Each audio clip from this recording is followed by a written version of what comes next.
Hello and welcome to Press TV Spotlight. I'm Marzieh Hashemi. Thanks so much for being with us. Now, the world is watching millions of people being starved to death in real time. It has been about 2.5 months since any food, water, or any supplies have entered the Gaza Strip. On March the 2nd, the regime blocked the entry of all needs from entering Gaza.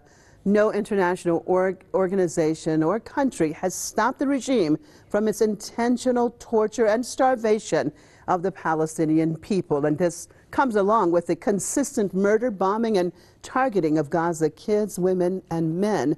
Who will stop the genocide against the people of Palestine, and when? I'd like to welcome my guests to the program. Mick Napier, co-founder of Scottish Palestine Solidarity Campaign out of Glasgow.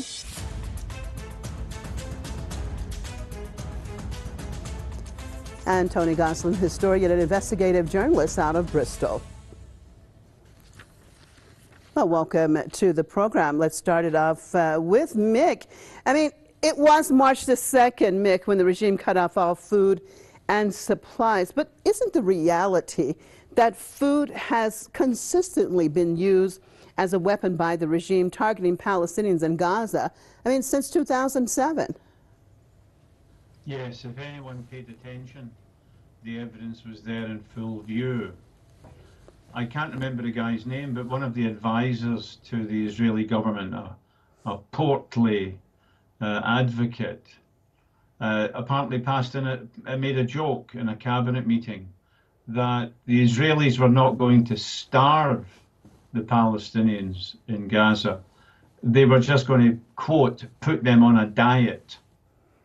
And leaked documents actually revealed how the micro-planning of suffering in Gaza took the form of an actual calorie count, which the Israelis were prepared to allow into Gaza to keep people hungry, but not Biafra-style famine.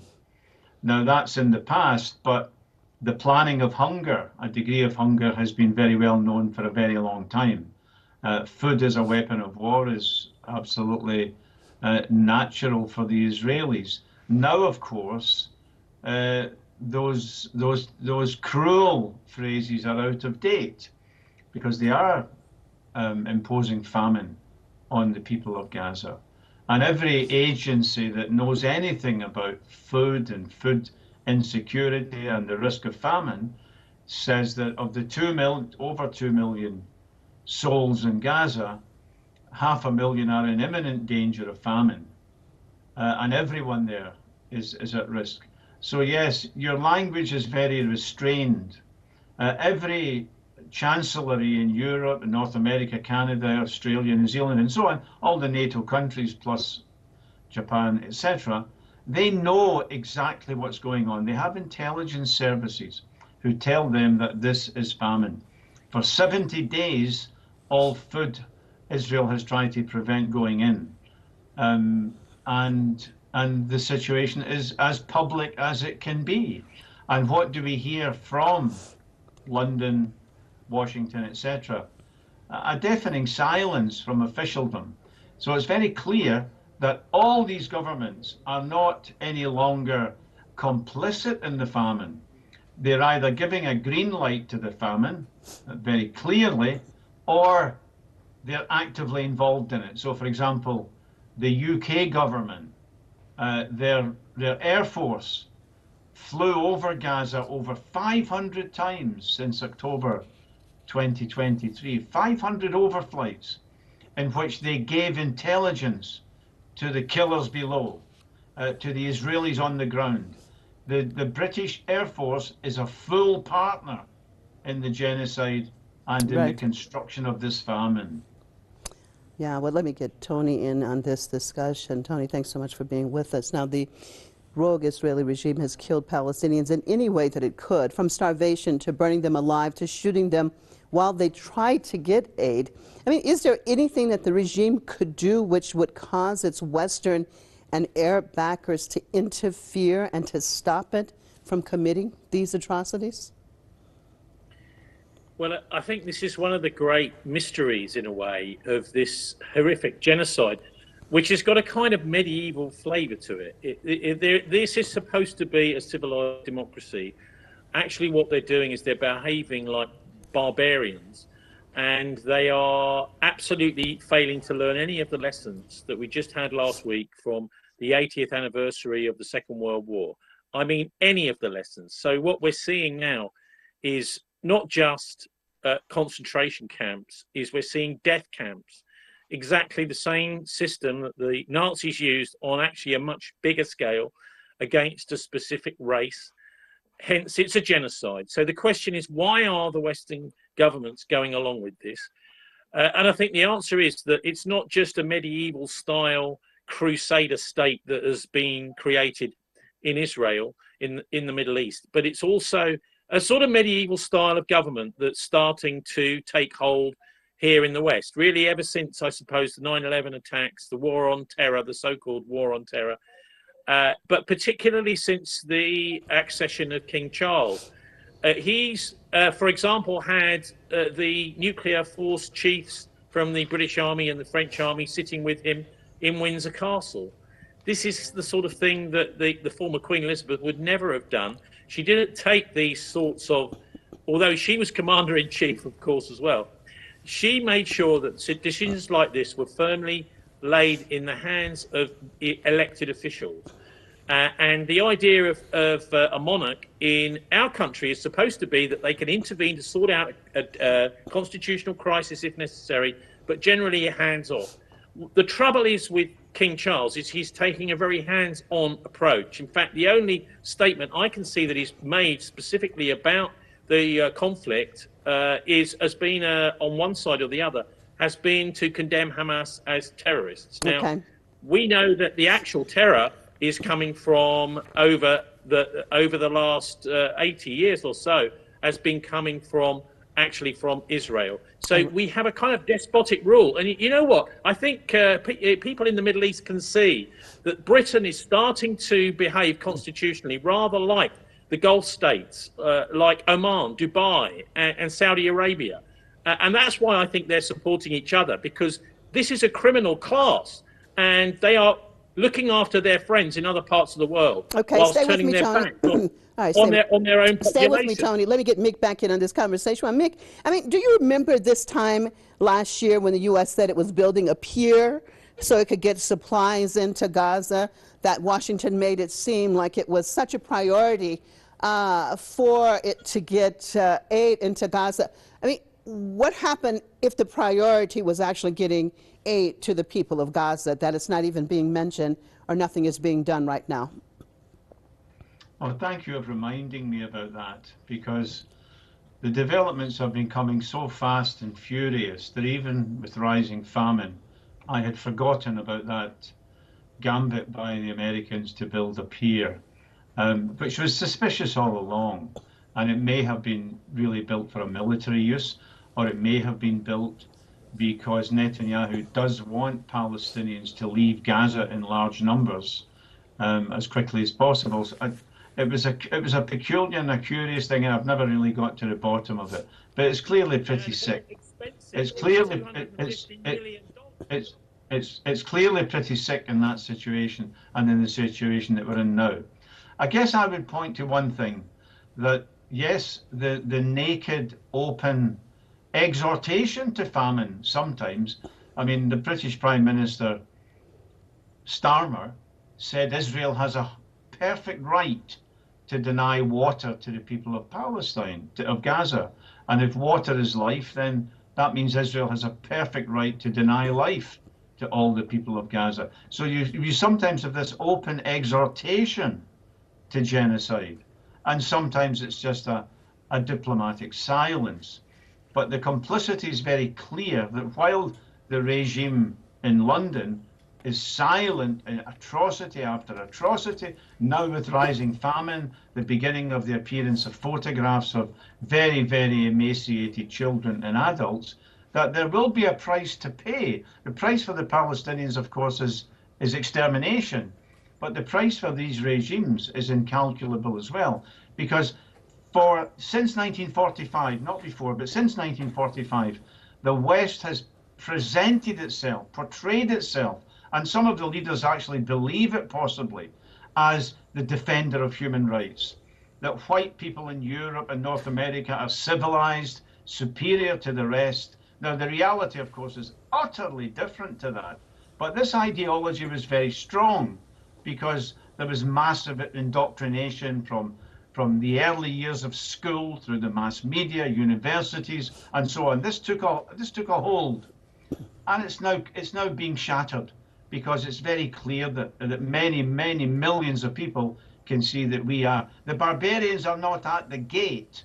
The barbarians are in the government, and what's more, always have been. Genocide is as British as apple pie is American. Britain has committed many genocides, but somehow they managed to conceal this. You speak to 100 people in the street in London or Glasgow, none of them knows that Britain was responsible for the death of 3 million Bengalis in 43 or 44 by deliberately taking food from there for the That's British an interesting point. military. That's an interesting point you just made, Mick, and perhaps this, what we're at least seeing, unfortunately, this genocide will go not only to expose the Zionist regime, but its supporters in systematically supporting genocide, not only in Gaza, but elsewhere. I mean, Tony, if the regime cannot be made to end this siege, which of course it could be, whatever happened to the food aid drops that the U.S. was also insisting upon at one point in time? We're saying that people are starving to death. There's no food, there's no water, there's no medical aid. Of course, they could easily make the regime open up the gates. But regardless of that, why aren't they doing the airlifts that at one point in time they insisted upon doing? Well, that's an excellent question, because actually the need for medical supplies, particularly food and water, are even greater now than they were back then.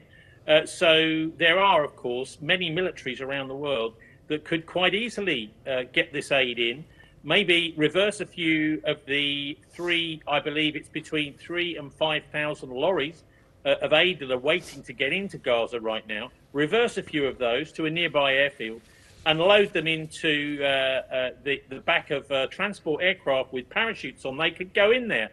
Or maybe even just bulldoze a hole in the wall and let it through that way.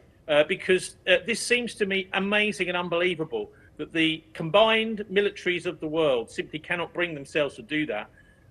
It's incredible. And actually, of course, we've done it before. Let's do it again.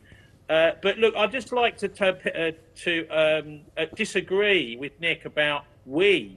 This is not we doing this. In fact, I think many people in this country are very much aware particularly of Britain's genocidal history, the attitude of the Royal Navy through history, turning up at capitals around the world by sea and using their cannons to intimidate and shell.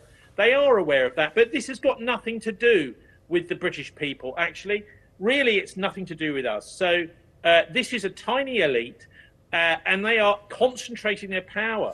As I said again, we have no democracy whatsoever left here in the UK. We have a supine prime minister that does everything he's told by the royal family and the civil servants. And literally, that is why he's managed to get into that position. And we've got this across much of the Western world. But yes, of course, it's easy to get that food in. If you were to go to an RAF station and quietly ask pilots, would you be up for that? They, of course, would say yes. The reason it's not happening is the Commander-in-Chief, King Charles himself. He's the one that needs to do that from the British point of view. And of course, there's no reason why the Chinese, who sign up, a major superpower, they are one of the permanent members of the UN Security Council too, couldn't do exactly the same. So I'm really rather disgusted to see my own country, but also other major powers in the world are refusing to help these starving people, which they very easily could do. And it's not as if they don't know. The whole world knows what's going on in Gaza. Okay. Right, indeed. Well, Mick, I mean, the Zionist regime seems to be using Gaza as its testing ground, from using all types of illegal weapons to various forms of torture and killing. And if one of them, of course, being the starvation, the regime seems to want to see how much it is allowed to get away with and how far it can go. Your thoughts on this? I mean, do you see this as a testing ground and basically just seeing will there be an entity that's going to stop it, or basically can they just kill 2.5 million Palestinians? That is the question you've set us to discuss, and it's a very difficult question indeed, because the appalling prospect appears that the genocide may be, like many other genocides, successful. But I never at any time suggested that the British public were in support of the genocide or were in support of the crimes of the elite. In fact, the Zionists are very well aware of the gulf between popular opinion in, for example, Britain or France or Italy, and the policies of the government. A previous Israeli ambassador to London sounded the alarm many years ago, before he was promoted to the UN, Prosor, to say that public opinion was extremely hostile to Israel and this was a serious problem. No, that is the reality, and that's been the reality for several decades. It wasn't true in 45, but it's been true for about 20, 25 years. And what your other speaker says is true, that in the same way that Palestine could easily absorb the return of every single Palestinian refugee, because it's got that Israel has a ministry of absorption. It can bring in large numbers of people, house them, only if they're Jewish though, not if they're Palestinians. The only barrier is the intense racism of the government. And the only barrier to the quick relief of the impending famine is the genocidal intent of the Israeli government and the complicity of other regimes in that genocide. So that's the stern reality. The problem is for the Israelis and also for Trump, and Trump is beginning now to, I think, to tire of Israel. You know, he's negotiated directly with Ansar Allah in Yemen. He's negotiated the release of an American hostage by the Palestinian resistance, Hamas, without consulting with the Israelis. So he's not a solid ally of the Zionists. He uses them for his own purposes as they use him. So there could be a breach in that genocidal alliance, which would be very significant. And I think the key thing is the fear when Trump goes to the Middle East and meets with his clients from Qatar and Saudi Arabia and the Emirates, they still fear their own public opinion. And if they're seeing Biafra-style pictures coming from Gaza, that's an acid eating away at the stability of these regimes, because so far they've stuck with America, they've stuck with Israel, while their populations can switch on their TV and see in Press TV and many other channels the murder of people in huge numbers because they're Arabs or because they're Muslims. It's there for the world to see, and it's there for people sitting in their homes in Riyadh or Cairo to see. But if this extends in the direction, if it develops in the direction it's going into full-scale famine, then that will cause problems for America's Arab clients in the region, and they may decide to instruct Israel to call a halt. Okay. I'm afraid that's the only short-term hope I can see, plus the Yemeni resistance targeting Israeli ships. But the short-term future looks exceedingly bleak, and I think we have to recognize that. Okay, well, Tony, would you say that one reality which has been exposed with this genocide in Gaza is that the whole Western facade has been removed, all the masks are off, and the ugly reality is shining through, that it is might which makes right, not human rights?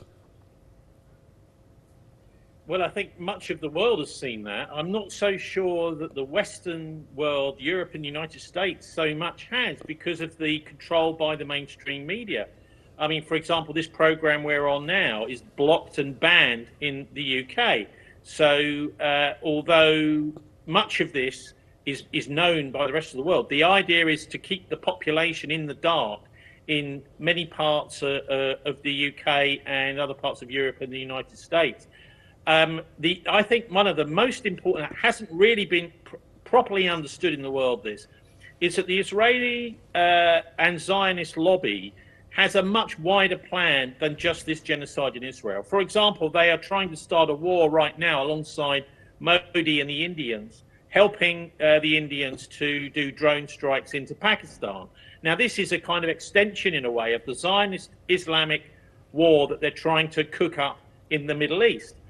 We've seen the similar sort of things going on in Myanmar too, with the Saudis supporting the Rohingyas and the government there being supported by Israel. So they are trying to start and foment trouble. So the idea is that you have economic difficulties, the Israelis will come along and say, look, here are the weapons to strengthen your regime and also possibly to gain resources and gain territory. But this is a recipe for World War III. This is a global disaster that we're staring. So unless we sort out this situation in the poor people of Gaza, the world can do that. This is like a cancer. It's spreading around the world because every time a new weapon is tested by the Israelis, the Israel lobby succeeds, as it nearly did in Spain, using their friends in the Spanish civil service to try to continue the arms deal between the Spanish government and the Israeli weapons manufacturers, while the politicians and the people wanted it stopped. Okay. You can see there's actually a lot of tendrils out there in the civil services in the Western world, which are starting to become exposed. And so it has to be that we stop this genocide in Gaza and we start to realize that this is not just about Gaza, it's actually about the Israelis trying to start a much, much wider war to draw the United States militarily into the Middle East again. Indeed. Well, Mick, I mean, the goal of the regime and its supporters seem to be to kill the spirit of the Palestinians and the spirit of the resistance. Do you think that it can be successful in doing that? By every yardstick, the Palestinians should have surrendered a long time ago.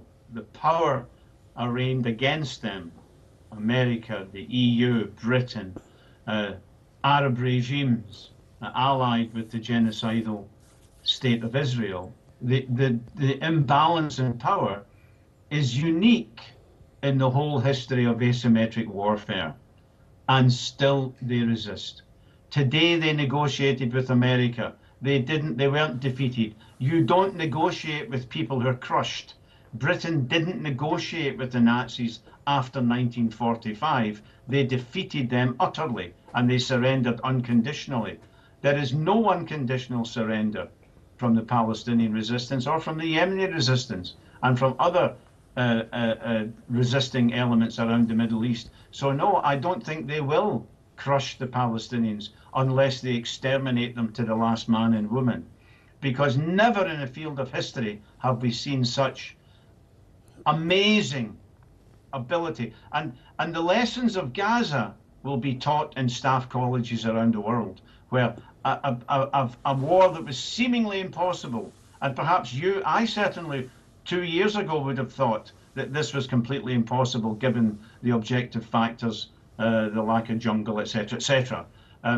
But the Palestinian resistance is reverberating around the world. And I would just end, if I may, my own contribution by saying the Western governments are increasingly isolated around the world. The global South is moving and watching what's happening in Gaza and drawing the appropriate conclusions. Okay, I'm so sorry but to these interrupt you, regimes are also isolated domestically. All right, and that brings us to the end of this program. Thanking you both for being with us. Tony Gosling, historian and investigative journalist out of Bristol. Mick Napier, co-founder of Scottish Palestine Solidarity Campaign out of Glasgow. And thank you, viewers, for being with us on another Spotlight. I'm Marzia Hashemi. Hope to see you right here next time. Goodbye.